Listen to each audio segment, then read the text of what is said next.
सियासतदान, एडवोकेट और इंसानी हुकूक के कारकुन जिब्रान नासिर को गुज़िश्ता रात 11 बजे कराची में डिफेंस के इलाके से अगवा कर लिया गया था और अब से कुछ देर पहले वो वापस घर आ गए हैं।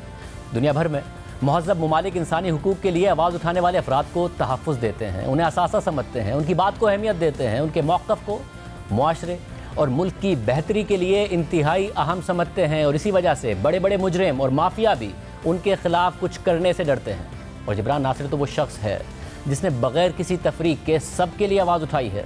जब एक बड़े बाप का बेटा शाहज़ेब खान को कत्ल करके भाग गया तो जिब्रान नासिर इंसाफ के लिए खड़ा था। जब एक जागीरदार सियासतदान पर नाजिम जोखियों के कत्ल का इल्ज़ाम लगा तो जिब्रान नासिर उस गरीब आदमी नाजिम जोखियों के ख़ानदान को इंसाफ दिलाने के लिए खड़ा था। जब हज़ारा बरादरी के अफराद को कत्ल किया गया तो जिब्रान नासिर उनके लिए आवाज़ उठा रहा था। जब अक़लियतों को टारगेट किया गया तो धमकियाँ मिलने के बावजूद जिब्रान नासिर उन अक़लियतों के लिए खड़ा था। जब एक ताकतवर पुलिस अफसर ने नकीबुल्लाह महसूद का इनकाउंटर करके कत्ल कर दिया तो जिब्रान नासिर नकीबुल्लाह महसूद को इंसाफ दिलाने के लिए लड़ रहा था।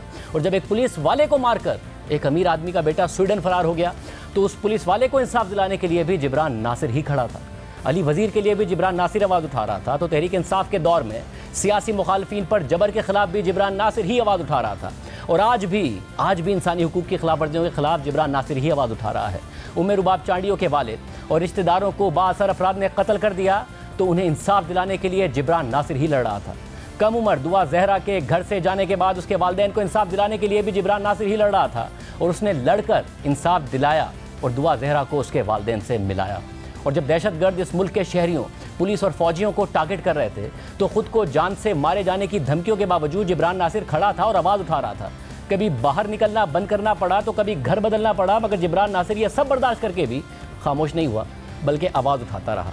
गुमशुदा अफराद के हुकूक के लिए लड़ता रहा, ख़वातीन के हुकूक के लिए लड़ता रहा।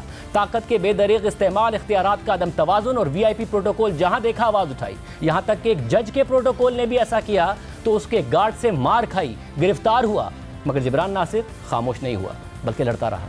2018 में ब्लॉगर्स को गायब किया गया तो आवाज़ उठाई। मतीउल्लाह जान असद तूर के लिए आवाज़ उठाई। इमरान रियाज खान के लिए आवाज़ उठाई।